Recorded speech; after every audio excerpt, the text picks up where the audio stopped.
ஆத்ம நமஸ்காரம். பக்தி என்ற புதகுழிக்குள்ளே விழுந்தா அவனை மீட்டெடுக்கவே முடியாது. ஒரு கம்யூனிசவாதியை ஞானவாதி ஆக்கிடலாம், ஒரு தீக்காக்காரனை ஞானவாதி ஆக்கிடலாம், சித்த வித்தைக்குள்ள கொண்டாந்துடலாம். ஆனால் பக்திக்குள்ளே புதஞ்சு போனவனை நீங்கள் எடுக்கவே முடியாது. இப்போ பக்தி என்பது மிதமாக இருக்கணும். மிதம் மிஞ்சினா உங்களுக்கு ஞானம் கிட்டாது. ஏன்னா நீங்கள் சிந்திச்சு பாருங்கள், ரமணரை உலகம் முழுவதும் தெரியும்.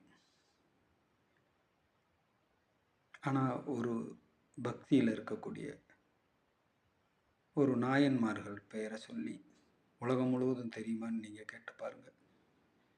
ஏன்னா அது ஒரு குடத்து தண்ணி மாதிரி தான். நீங்கள் பேரலையாக மாறணும்னா ஞானம் அடையணும். ஆக ஞானம் அடைகிறதற்கான வழிவகைகளை தேடுங்கள். ஆத்ம நமஸ்காரம்.